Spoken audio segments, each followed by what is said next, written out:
Olá, sejam todos bem-vindos ao Cuidado Idoso, espaço dedicado a todos que se importam com a saúde e o bem-estar dos nossos entes queridos da terceira idade. Eu sou Juliana Fernandes e hoje temos mais um episódio especial com informações valiosas, hoje sobre a saúde gastrointestinal.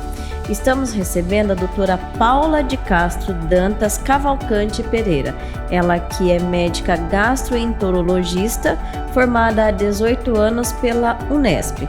Doutora Paula, é um prazer tê-la conosco e antes de mergulharmos no nosso tema, que é a saúde gastrointestinal na terceira idade, quero lembrar a você que nos acompanha que este programa é dedicado não apenas aos idosos, mas também aos familiares e cuidadores que desempenham um papel vital em garantir a qualidade de vida excepcional para os nossos entes queridos. Então, sem mais delongas, vamos começar esse episódio especial de hoje com a doutora Paula, que vamos discutir a importância da saúde gastrointestinal na terceira idade. Doutora, primeiro eu quero agradecer por ter aceitado o nosso convite. E para começar, eu quero te perguntar como a idade ela afeta o sistema digestivo e quais são as mudanças normais associadas ao envelhecimento. Prazer em te conhecer e prazer estar aqui. Prazer é todo meu. Vamos lá. Algumas alterações acontecem no sistema gastrointestinal dos pacientes idosos que são próprios da idade.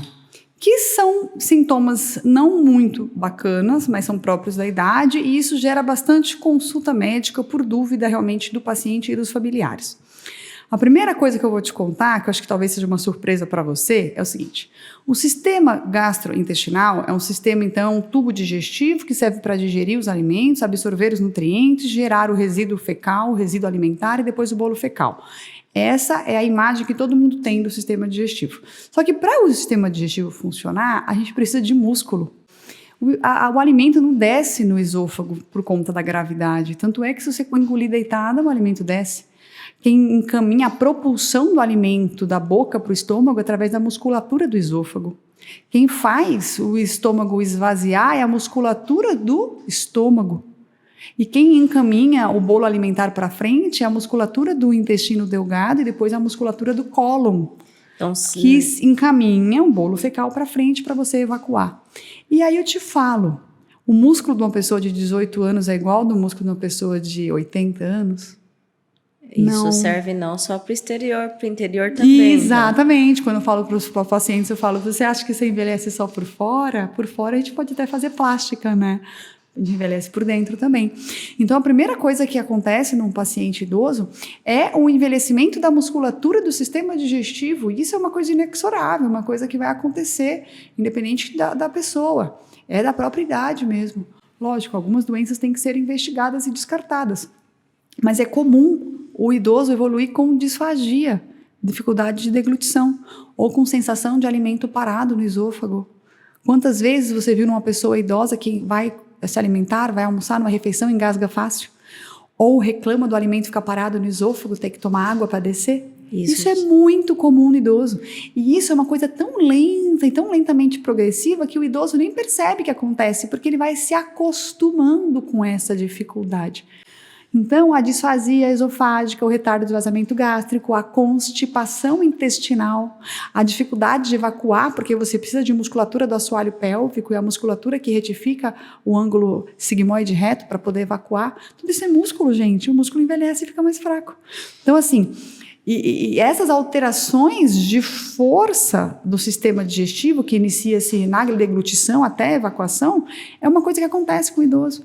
E aí que a gente tem que orientar o idoso. Então, assim, orientar quanto aos hábitos do que comer, como mastigar, não ter pressa para comer, preferir alimentos mais úmidos e menos secos. E tomar alguns cuidados, então, para facilitar a evacuação, para facilitar a alimentação. Mas é importante a pessoa entender que faz parte do processo de envelhecimento do sistema digestivo. Lógico, se o paciente tem uma disfagia abrupta acompanhada de perda de peso, que não é uma evolução tão lenta como eu estou falando, você tem que investigar. Investigar um câncer de esôfago, investigar um câncer de estômago, investigar um câncer de cólon retal. Mas, assim, se for uma evolução lenta, Às vezes é tudo do envelhecimento. Acredita? E nesse caso, na parte exterior, os músculos, a pessoa consegue cuidar. Fazer uma academia. Vai na academia. Mas o sistema digestivo não. Não é possível. Não é possível. Na verdade, existem algumas medicações que podem piorar isso, né? Então, assim, o que acontece? Muitas medicações neurológicas, alguns remédios de pressão, bloqueador de canal de cálcio, pode piorar. Piorar, por exemplo, a pressão do esfíncter inferior do esôfago. Existem algumas medicações que podem causar constipação. Muitas medicações neurológicas podem evoluir com complicação, retardo do esvaziamento gástrico ou constipação intestinal. E o paciente idoso é um paciente polimedicado, né? É um paciente que geralmente já chega na consulta com 10, 12 medicações de uso contínuo. Então, você tem que excluir se a causa não é medicamentosa ou tentar trocar por uma outra medicação que não cause esse efeito. Ou não havendo medicação que justifique aquele sintoma e você descartando, então, um problema mais grave, né? Descartando uma neoplasia ou descartando uma doença de Chagas, alguma coisa assim, você pode atribuir a esse sintoma só o envelhecimento mesmo. E quais são os sintomas gastrointestinal que o idoso ele deve prestar atenção? Às vezes o idoso não presta atenção. Não, ou presta atenção e tem medo de falar, né? Acontece muito. Uhum. Então, como eu falei, então, assim, existe o processo de redução da velocidade do sistema digestivo com o passar da idade. Mas o envelhecimento, por exemplo, o presbisôfago, a constipação que vem do idoso, ela é sempre muito lenta. Então, assim, eu percebi que há 10 anos eu tô, sabe, com tais sintomas e venho piorando progressivamente. Então, a coisa que é lenta, ou que a progressão é muito lenta, muito suave, ou que o paciente não gera muita perda de peso, às vezes é uma coisa benigna. Mas tudo que se inicia de forma mais abrupta, por exemplo, uma constipação que começou há 2 meses e antes não tinha constipação, ou uma dificuldade de deglutição que antes não existia. Tudo que é muito abrupto, ou acompanhado de dor, ou acompanhado de perda de peso, ou acompanhado de evacuação com sangue, ou evacuação com sangue, seja vermelho, seja negro, né? O sangue preto, digerido, enegrecido, ou seja acompanhado de hematêmese, que é o vômito com sangue, aí é sinal de alerta. Aí você tem que correr e investigar. Mas o ideal é já começar a investigar antes que desses sintomas. Então, assim, é preconizado que todo mundo, a partir dos 50 anos de idade, você comece a fazer periodicamente exame de endoscopia e de colonoscopia. Uma vez por ano, a cada 6 meses? Cada 10 anos. E muito tranquilo. É diferente de próstata e mama, sabia? É só cada 10 anos. Então, você pode fazer com 50, com 60, com 70. E aí é o suficiente para você prevenir. Porque as neoplasias do sistema digestivo, elas geralmente são de crescimento lento. O problema é que quando você descobre... Aí já está avançado. Mas é uma coisa que você podia ter descoberto muito antes. Mas ninguém faz exame nenhum. E até é difícil de ficar recomendando. Então, isso é uma recomendação da Organização Mundial de Saúde. A Organização Americana já recomenda começar esse protocolo com 45. A Sociedade Brasileira recomenda com 45 também. Só que você consegue implantar isso no Brasil, no SUS? Se o paciente que tem sintoma demora a conseguir exame, imagina os que não tem, que está fazendo só por check-up. A vantagem é que, sabendo que são doenças de progressão lenta, a vantagem é que a periodicidade é baixa, né? É diferente de mamografia, Papa Nicolau, ou no caso do homem, ultrassom de próstata, um PSA, um toque retal, que são anuais. Porque, por exemplo, um câncer de mama é de rápida progressão, então o exame tem que ser anual. Da detecção até a doença ficar ruim, o espaço de tempo é curto, né? Agora, o câncer, as doenças graves do sistema digestivo, a evolução é lenta. Então, você poderia fazer, caso não haja sintoma, exames de screening, de triagem, e caso não haja antecedente familiar para neoplasia de sistema digestivo, só de 10 em 10 anos. Mas tem que fazer, né? E muitas vezes você faz detecção precoce das doenças, sabe? Havendo sintoma, óbvio, já tem que investigar. Mas não havendo sintoma é isso. E os sinais de alerta são esses: perda de peso, sangramento, dor, que não pode ser negligenciada. E quando eu falo em sangramento, a gente tem que lembrar também de uma doença muito comum, que é comum mesmo, que é a doença hemorroidária. Por quê? Eu vejo muito paciente com sangramento anal vermelho vivo, sangramento baixo, que atribui isso à doença hemorroidária. E a pessoa fala para mim, não, eu tenho sangramento há 3 anos, mas é hemorroida, eu nunca fui atrás, eu passo uma pomada, melhora e tal. Aí, mas agora eu vim aqui, doutora, porque piorou muito o sangramento. Você vai ver um câncer de reto. Frequentemente eu vejo isso. O paciente tem diferença de um sangramento pro outro? Não tem. E se a pessoa tivesse já procurado o médico no começo do sangramento, já tinha visto essa neoplasia num tamanho muito menor do que ela está hoje, entendeu? Então, às vezes, a pessoa ela fica achando, deve ser hemorroida. E daí ela vai deixando. E olha que o tempo, já vi paciente de 2, 3 anos, ou seja, é 3 anos uma neoplasia sangrando. Para depois ela descobrir, olha o tempo que a pessoa viveu com essa... Já está muito avançado. Assim. Mas quando começou já estava avançado, porque neoplasia muitas vezes inicial não sangra. Então quando começou já estava, ou seja, essa lesão está dentro do paciente talvez há 5 anos ou mais, mas demorou tanto para investigar que agora às vezes não tem mais o que fazer. Ou é caso de amputar o reto, bolsinha para sempre, né? Então assim, sinais de alerta, então não negligenciar sinais de alerta, ou não falar assim, é uma dorzinha, mas deixa pra lá, daqui a pouco ela passa, vou tomar aqui um sal de fruta, uma medicação dessas assim mais simples e passa. Ou, esse sangramento deve ser hemorroida. Deve ser. Se for pensar em estatisticamente falando, sim, deve ser hemorroida. Mas, no meio dos 100 pacientes da hemorroida, você tem 2, 3 com neoplasia de reto, né? E aí, você vai perder o tratamento desses? Então, o que eu falo pro paciente? Quando o paciente vem para mim com sangramento, eu vou fazer o exame e a minha ideia é ser hemorroida mesmo, tá? Então, a minha ideia é que seja, mas eu não posso não fazer o exame, eu falo para ele, porque vai que eu fico achando que é hemorroida e é uma neoplasia, então eu preciso descobrir isso logo, para tratar logo, para você não ter nenhuma complicação disso depois. E esses pacientes geralmente são homens, mulheres ou... Ambos sexos, indiferentes. O que a gente sabe é que, pensando em câncer aí, né? Pensando em neoplasia de cólon, a grande maioria das neoplasias de cólon, vou te dizer que 2/3 são de reto de sigmoide, elas são neoplasias mais próximas da saída do intestino aí, do final. Então, se elas geram sangramento, é sangramento vermelho vivo. Então, é mais fácil do paciente detectar. Quando a neoplasia é do hemicólon direito, do início do cólon, ela se exterioriza como sangue preto ou o paciente não detecta, porque vem o sangue misturado junto com as fezes, sabe? E daí ele não vê. Mas o que não pode é negligenciar, achar que é uma coisa boba e largar. Porque qualquer doença, se descoberta no início, é mais fácil de resolver. Então, o sinal de alerta é esse, é dor, emagrecimento, dificuldade para evacuar súbita, dificuldade para se alimentar de início súbito, ou um antecedente familiar. Então, a pessoa tem um sintoma leve, mas tem um antecedente familiar, uma avó, um tio, um primo de primeiro grau, um irmão, um pai e mãe que teve uma doença grave, já é sinal de alerta, né? E sangramento. São esses sintomas. E qual a importância da nutrição adequada na saúde gastrointestinal para idoso? Então, assim, quando a gente fala de nutrição de idoso, a gente tem que falar de nutrição da vida inteira, né? Então, a pessoa tem que se alimentar a vida inteira bem e permanecer se alimentando bem em idoso.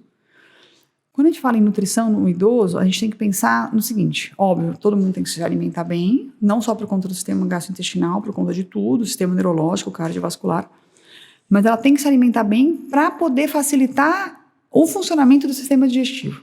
Acabei de falar que o sistema digestivo está mais lento. Então, não dá para você almoçar um monte de carne vermelha, entendeu? Não dá para você não ingerir água, não dá para você não comer frutas e legumes, porque assim, se o intestino está mais devagar, você não pode manter a mesma alimentação aos 70 anos que você tinha aos 30.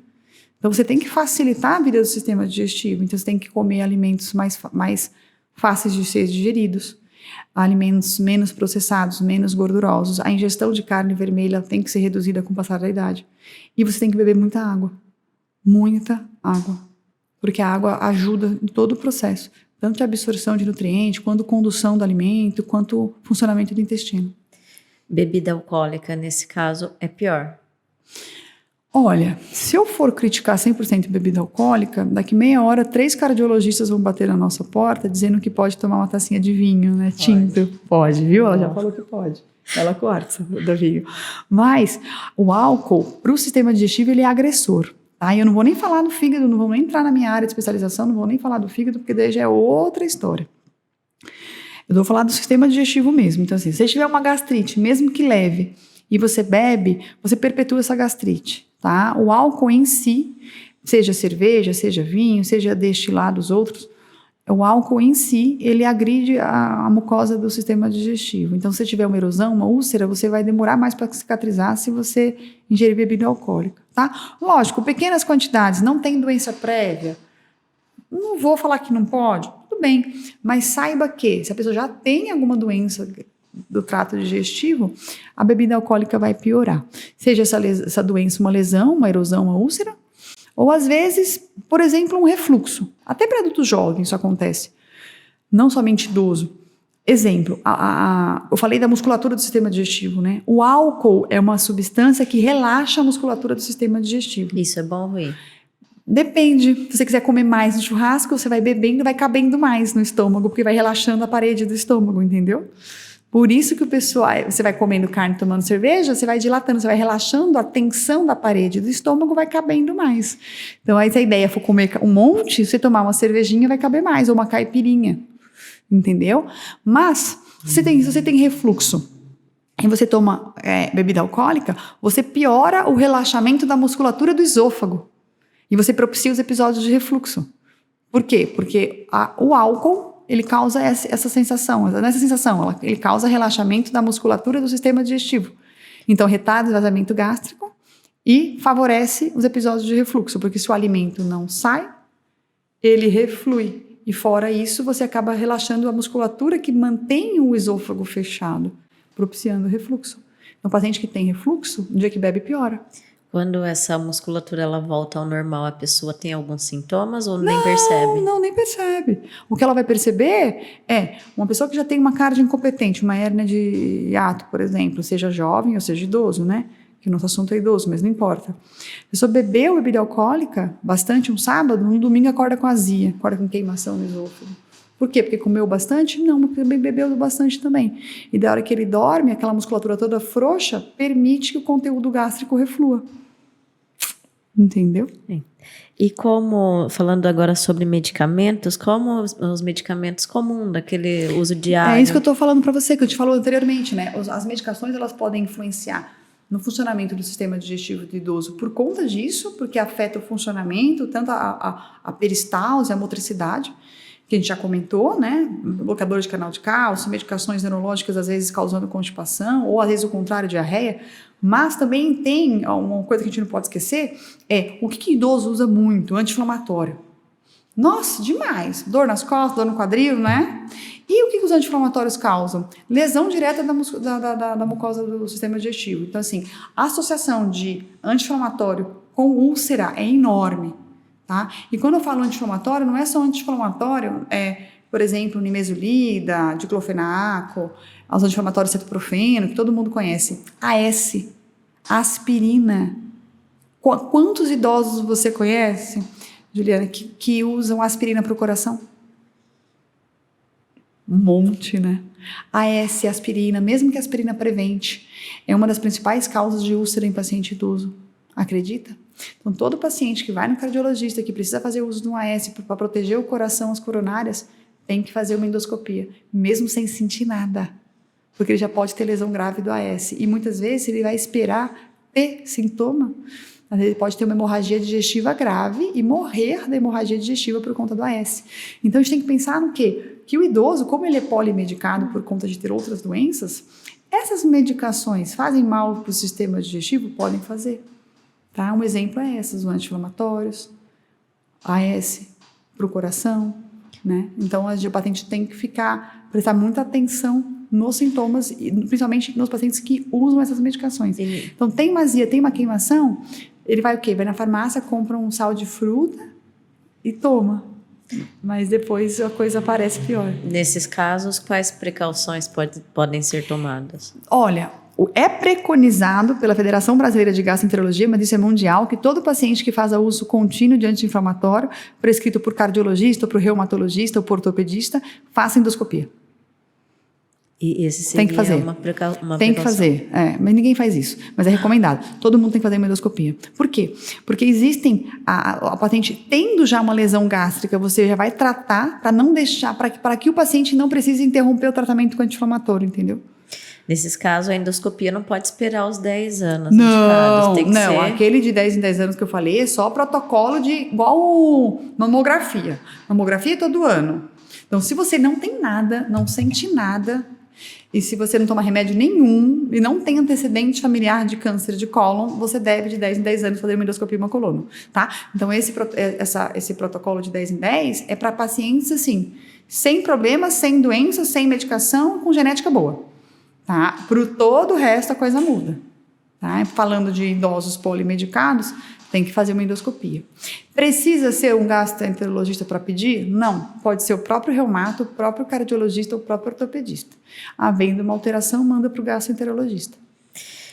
Doutora, e agora falando sobre constipação, como que pode afetar os idosos e quais estratégias são recomendadas para a prevenção e o tratamento também? Olha, como eu falei, a constipação ela pode evoluir no paciente idoso, por conta do envelhecimento, da fragilidade da musculatura, do enfraquecimento da musculatura do cólon e também por conta de medicação. Mas o que a gente tem que saber, o que o cólon precisa para funcionar, mesmo que mais fraco, funcionar. Você precisa ter uma ingestão adequada de fibra, você precisa ter uma ingestão adequada de gordura. A gordura é importante para o funcionamento intestinal também, nem pouca nem muito, né? Porque a gente não pode querer que o paciente idoso coma muita gordura e tenha problema de colesterol. Mas você precisa de gorduras boas, você precisa de muita fibra e muita água. Só que para ajudar, além de tudo isso, você precisa de atividade física. Caminhar, pular, correr, se mexer. Movimentação melhora a peristalse de cólon. Quer um exemplo? Bebê recém-nascido que tem cólica, que às vezes não consegue fazer cocô ou soltar pum. Mexe a perninha. Mexe a perninha, tá? Então tem paciente que eu falo assim, para eles brincando, os que têm preguiça. Você quer que eu deite você na maca e mexa a sua perninha como se fosse um recém-nascido? Eu não vou fazer isso para você. Quem vai mexer sua perninha é você. Você mesmo. Então caminhar. Hidroginástica, natação, caminhada, qualquer atividade física, dança de salão, não importa, vai mexer as perninhas, você melhora a peristalse, a contração do cólon, mesmo que esse cólon esteja mais fraco, ele vai melhorar a peristalse se você fizer atividade física. Então isso melhora a constipação, né? Lógico, repito, se for uma constipação de início agudo, tem que ser investigado se não há nenhuma obstrução, nenhuma doença orgânica causando essa constipação. Existem doenças metabólicas que causam constipação também, por exemplo, o hipotiroidismo. Mas, numa constipação funcional do idoso, sem nenhuma doença grave causando isso, ou medicação causando isso, o tratamento é dietético e comportamental.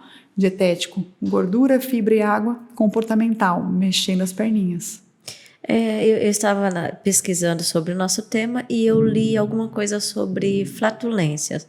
É comum em idoso? Como que trata isso? Na verdade, a flatulência ela é comum em todo mundo, né? Em todas as idades. No idoso, ela piora? Não tem diferença.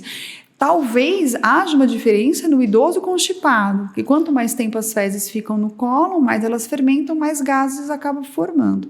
Então, você pode ter uma piora da flatulência. E como que você trata? Se essa flatulência causa incômodo, tá? Então, assim, essa flatulência, ela causa um estufamento junto com dor, te incomoda, atrapalha o seu dia a dia, então a gente vai investigar o que está acontecendo. É uma flatulência acompanhada de constipação ou é uma flatulência acompanhada de diarreia? Porque você pode ter uma fermentação com flatulência causando diarreia.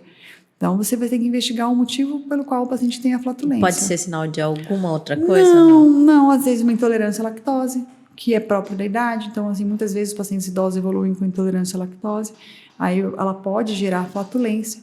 Mas, às vezes, a piora da flatulência pode ser, na verdade, piora da tonicidade do esfíncter anal. Como eu falei de músculo, né? Também tem o tônus da musculatura do esfíncter anal. Às vezes o idoso, ele tem menos tônus do esfíncter anal. Então, ele elimina mais flatulência sem querer. Né? O adulto consegue segurar. O idoso não. O idoso, ele solta porque não consegue segurar. E daí, parece que idoso tem mais flatulência, mas às vezes não. Às vezes é porque ele não consegue, ele não tem tanta tonicidade de esfíncter para segurar, entendeu? E... sobre diverticulose, como as condições da diverticulose e também da diverticulite, elas são gerenciadas em idosos? Esse é um assunto muito legal. Então, a gente estava falando até agora de coisas próprias do idoso, né? Envelhecimento, enfraquecimento e tal. Agora, vamos falar de patologia, de doença grave. Quais são as doenças mais prevalentes em idosos do sistema digestivo? Porque quando eu falo de úlcera, de AS, quando eu falo de tudo o resto, refluxo, hérnia, com certeza você pensou, Juliana, que adulto jovem tem isso também, né? Então, nossa conversa até agora, muita coisa acontece em adulto jovem também, uso de anti-inflamatório e tal. Agora, pensando em doenças que são mais comuns em idosos. Primeiro, doença diverticular. E a doença diverticular é uma doença muito prevalente. Ela é mais comum em mulheres do que homens, mas podem acometer homens também, com uma frequência elevada. Mas, para você ter uma noção da prevalência da doença diverticular, estima-se que 2/3 de todas as mulheres acima de 60 anos terão doença diverticular. É todo mundo. Então, assim, se formos hoje num grupo aí de atividade física de idoso, tem lá 30 mulheres reunidas acima de 60 anos. 20 dessas mulheres já têm doença diverticular. Muitas com sintomas, algumas sem sintomas. Quais são os sintomas? A pessoa pode não ter sintoma nenhum, ela pode ter doença diverticular assintomática, que seria, no seu caso, como você falou, diverticulose. Ela vira diverticulite quando há inflamação. E como você suspeita que tem inflamação? Você pode ter dor. Então, dor, às vezes é uma dor abdominal discreta, geralmente no pé da barriga, mais do lado esquerdo, mas também pode ser do lado direito. Pode ser confundida com uma cólica? Pode. E às vezes a paciente sabe que era o intestino. Ai, comi tal coisa, deu uma coliquinha no meu intestino. Mas às vezes a coliquinha não foi por aquela coisa que ela comeu. Ela tem uma diverticulite e ela fica querendo achar culpado, né? As pessoas querem achar culpado. Ah, a culpa foi porque eu comi um bolo assim, assim, assado. O bolo era velho de 2 dias. Ou a culpa é porque eu comi uma maçã. Nunca a culpa é porque está doente. A culpa é porque o ser humano quer achar um culpado, né? Mas a dor às vezes é a própria doença. A doença diverticular, ela pode causar dor, estufamento, gases, flatulência. Pode ser difusa no abdômen todo, mas pode ser concentrada mais na parte inferior do abdômen, principalmente do lado esquerdo. A doença diverticular, ela vem do envelhecimento da parede do intestino, pode ter um componente genético, uma predisposição genética, então geralmente eu vejo pacientes que mais de uma pessoa da família tem doença diverticular, mas pode também ser consequência do sexo, né? É mais prevalente na mulher do que no homem, idade, sexo, genética e hábitos alimentares anteriores. Quanto menos fibra a pessoa utilizou e comeu quando jovem ou adulto jovem, maior a predisposição e a chance dela ter doença diverticular no futuro. Qual que é o problema? Além de ser uma doença muito prevalente, é uma doença potencialmente grave.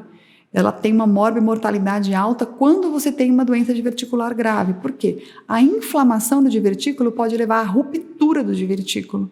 E a pessoa pode ter, então, choque séptico, infecção generalizada, que a gente chama, né? O conteúdo fecal do cólon cai para fora do intestino, cai dentro da cavidade abdominal. Isso é muito grave. Antes disso acontecer, a paciente já tem sinais. É caso de internação, caso de antibiótico terapia endovenosa, controle restrito diariamente com o médico, havendo melhora, ótimo. Grande parte melhora com antibiótico endovenoso, mas uma parcela dos pacientes tem evoluído para cirurgia de emergência. E há alguma forma de prevenção para isso? Tem. Primeiro ela tem que descobrir que tem a doença. Primeiro ela tem que descobrir. Né? Ela descobre através do exame de colonoscopia ou enterorressonância ou enema opaco. Mas o ideal é descobrir através de colonoscopia. A colonoscopia não pode ser feita na vigência da dor e da inflamação. Ela tem que ser feita de rotina ou após o tratamento da inflamação. Mas existem algumas medicações específicas que controlam essa inflamação. Existem algumas medicações que diminuem a chance da doença diverticular de virar uma diverticulite grave. Existem medicações específicas para inflamação intestinal, mas o uso também de fibra, suplementação de fibra e uso de probiótico, principalmente probiótico, diminui a probabilidade dessa doença evoluir para uma doença grave. É muito prevalente, muito prevalente. Então, assim, se for ficar uma dica dessa nossa conversa de hoje não é para negligenciar a dor abdominal em idoso e não negligencia a doença diverticular, porque ela é potencialmente grave. Mata. Bastante. Isso... Triste, porque não é um câncer, né? Não é uma coisa assim, nossa, Deus deu e tal. Não, é um negócio que sim, dá para resolver. E não é dá caro. Dá para resolver, dá para prevenir. Prevenir dá, mas aí a pessoa tinha que ter prevenido antes, né? Quando descobre já não dava. É ao longo da vida. Na verdade, é ao longo da vida. Dava para prevenir, a piora E assim, se a pessoa cuida da dieta, ela pode fazer com que o divertículo não avance, né? Ela pode fazer com que a doença diverticular não avance. Tem cura? Cura não tem. A partir do momento que surgiu, tá lá. É uma alteração, é um envelhecimento da parede do cólon. Não tem cura, apareceu, tá lá. Mas você pode evitar que ela progrida, entendeu? E evitar que ela apareça antes, né? Quando ela surgiu. Mas depois que ela apareceu, ela fica lá. E se não cuidar, ela tem uma piora que pode levar à morte. Pode. Assim, se for pensar estatisticamente, o número de óbitos por diverticulite não é tão grande. Mas, assim, dentro dos pacientes que têm doença diverticular sintomática, se você trata, você diminui muito a chance do óbito. Então, você vai não tratar? Não, né? Tem que tratar. Doutora, e sobre os cânceres gastrointestinal, qual a importância da detecção precoce? Vou te contar uma coisa, que isso é para você e para todo mundo que está vendo. A detecção precoce do câncer do sistema digestivo, principalmente coloretal, é a única detecção que você pode chamar de prevenção. Porque quando a gente fala prevenção de câncer de colo de útero, você não está prevenindo nada.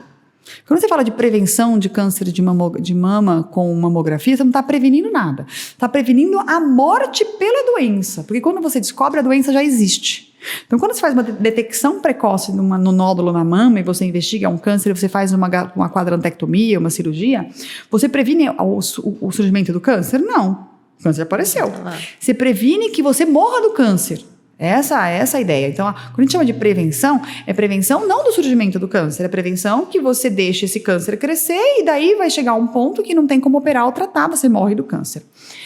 O cólon não. O cólon, a prevenção, o nome é o nome correto, é prevenção. Por quê? Porque as neoplasias de cólon, elas surgem da onde? Dos pólipos. Pólipos adenomatosos ou pólipos serrilhados, eles sofrem mutações e se transformam em câncer. Então, o câncer de cólon não aparece do nada. Era um pólipo que virou um câncer. E, geralmente, o tempo de evolução do pólipo até ele virar um câncer é de 5 a 10 anos. Entendeu? Então, se você faz uma colonoscopia preventiva, tá um pólipo lá, você arranca, aí sim, você preveniu de ter um câncer. Porque nem câncer virou, porque você tirou antes. Então, essa é a ideia. E por que o protocolo é de 10 em 10 anos, né? Porque o tempo é muito lento, até o pólipo crescer, até o pólipo virar câncer. Nossa! Demora tanto que você pensa, por que não fez uma colono antes? Se este pólipo era pequenininho, você tirava. O tempo de evolução do pólipo para doença grave é muito longo. Mas, a partir do momento que você faz uma colonoscopia, você detecta o primeiro pólipo, aí a próxima colono não é depois de 10 anos, não. É depois de 3. A cada 3 anos. É.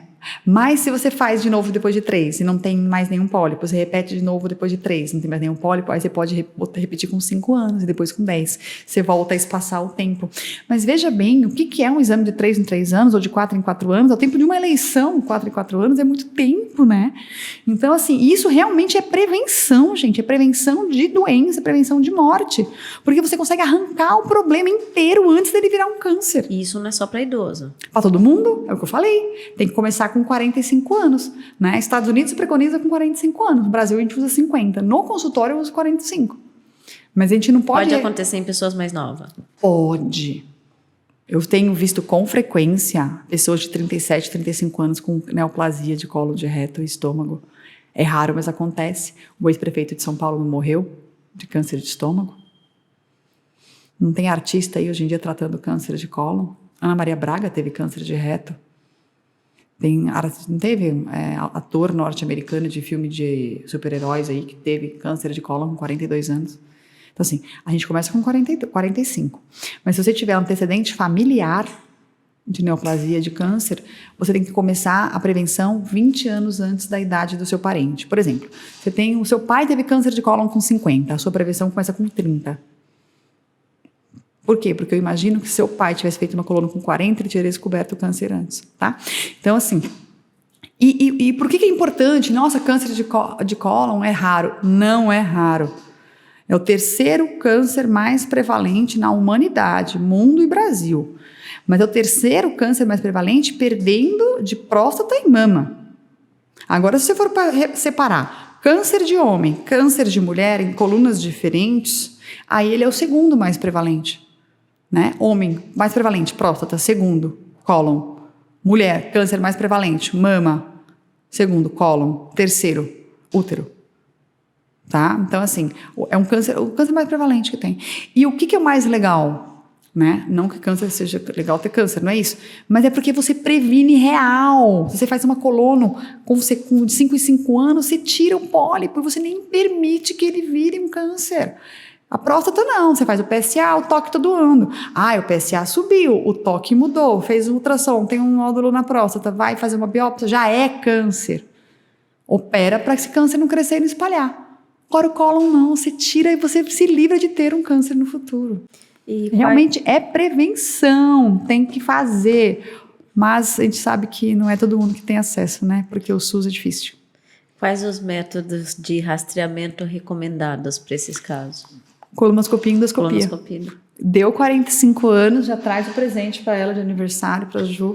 Um vale endoscopia colon. Quantos anos você tem, Ju? 37.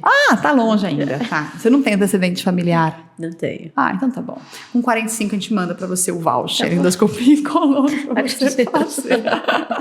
Mas é isso. Então é lembrar das prevenções. E a prevenção, a gente tá falando de idoso, mas a prevenção começa antes, né? Antes. E o que é recomendado? Você fazer de 10 em 10 e você interromper. Entre 75 e 80 anos é o último exame. Depois você para. Tá? Não é porque você para porque você pensa, idoso daí pode morrer. Não. É porque se você não achou nenhum pólipo até os 80... Não vai ocorrer mais. Raramente. Pode até ocorrer, mas até esse pólipo virar um câncer, a pessoa vai ter 90, 95. Entendeu? Então a gente para. A gente para de fazer. A gente faz a prevenção durante um tempo e para. Por quê? Porque até virar um câncer, muito raro de acontecer, e se acontecer, a pessoa muitas vezes aí já faleceu por outros motivos, né? Mas a prevenção faça um exame periódico. As pessoas só lembram no cardiologista, porque o idoso fala assim, eu tô bem, não vou morrer, já fui no meu cardiologista esse ano, porque o pessoal pensa que só morre quando o coração para de bater, não é assim? Exatamente. É o que todo mundo pensa. Não, gente, não é só de infarto que morre o homem. O homem morre de câncer de próstata, o homem morre de câncer de cólon. O homem, que eu digo homem e mulher, né? Raça humana, homem, ser humano. Então tem que fazer prevenção. Prevenção, endoscopia e colono periódica. E doutora, como mudanças hormonais associadas, por exemplo, à menopausa nas mulheres, elas podem afetar o nosso sistema? Lógico. Voltamos para a primeira pergunta, musculatura. Primeira resposta, na verdade, né? Uma mulher na menopausa, uma mulher que entra na menopausa, uma mulher que faz academia acostumada, ela mesma vai perceber, nossa, parece que agora é mais difícil conseguir músculo, é mais difícil eu conseguir um bíceps. Por quê? Porque a hora que você tem queda hormonal, principalmente da testosterona, mas a queda hormonal em si toda, você tem perda da musculatura. E não é só a musculatura externa, estriada, que você trabalha na academia, é a musculatura do sistema digestivo também. Então, as mulheres na menopausa tendo muito isso. Doutora, meu intestino sempre foi bom, entrei na menopausa, agora o intestino tá lento. O que é isso? Eu respondo, é menopausa. Né? E aí? E aí que a gente tem que ter os cuidados que a gente falou.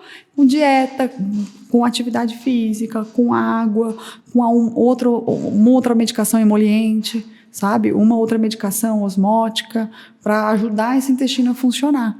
Mas isso é próprio da idade mesmo. Tá? E tem indicação de reposição hormonal por conta de constipação? Não. Então, se você vai fazer uma terapia de reposição hormonal, aí você vai conversar com o seu ginecologista.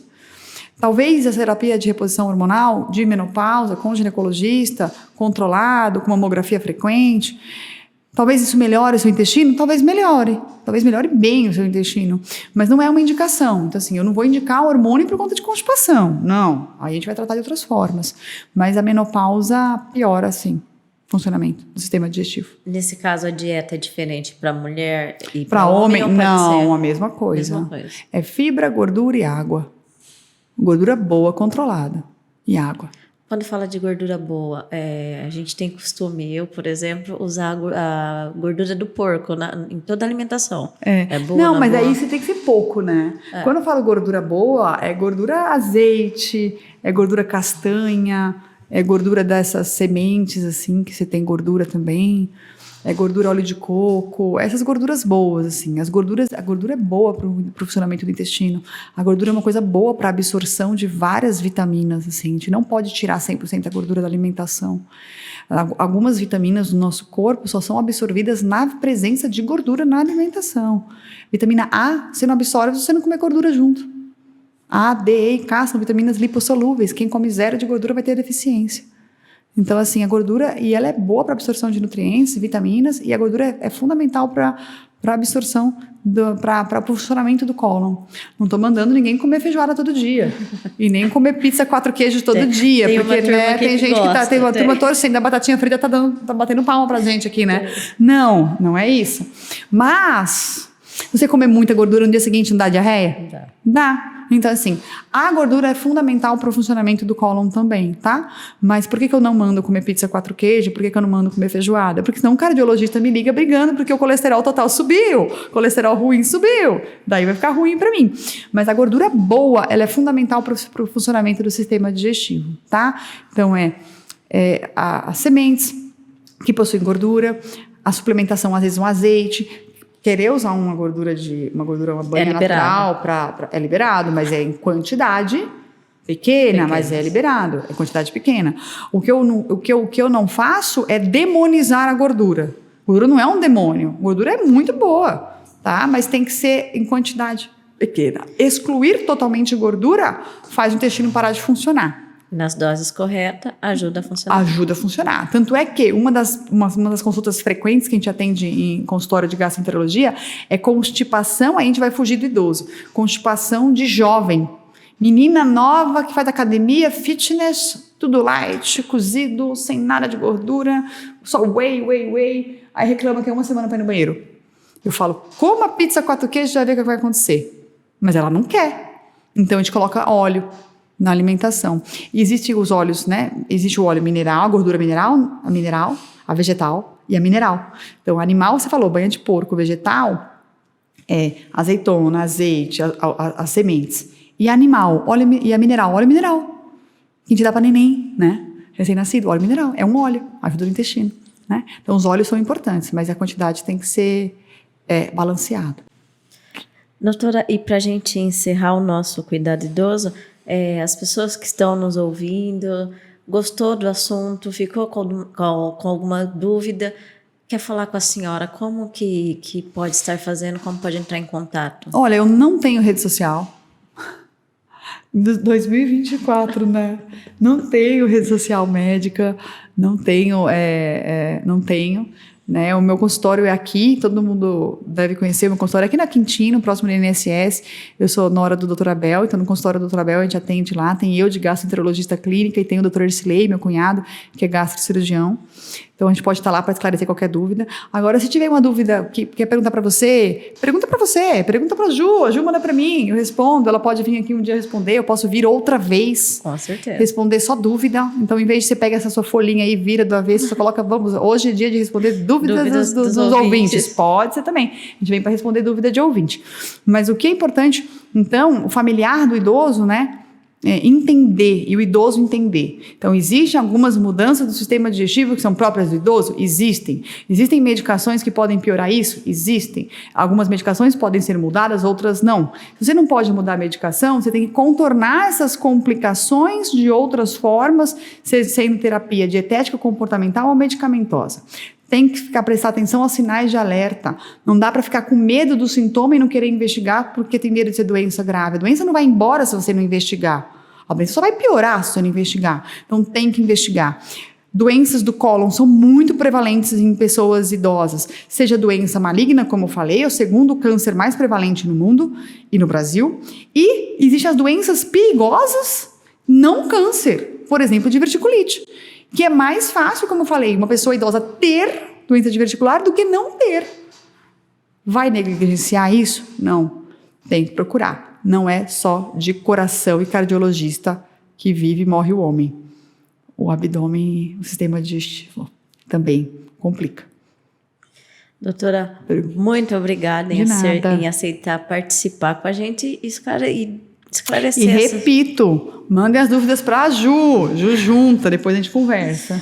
A gente marca um outro dia e vamos só tirar as dúvidas. Então. Combinado. E assim, concluímos mais um episódio do Cuidado Idoso. Esperamos que tenham aproveitado tanto quanto nós e que tenham absorvido informações valiosas sobre a saúde dos nossos queridos idosos. Meu agradecimento especial mais uma vez à doutora Paula de Castro Dantas Cavalcante Pereira por compartilhar seu conhecimento conosco e a você que nos acompanha, seja pela rádio ou em nossas redes sociais. Fiquem ligados para os próximos episódios do Cuidado Idoso, onde continuaremos a explorar temas relevantes e trazer especialistas para discutir aspectos cruciais da saúde e do bem-estar na terceira idade. Feita pra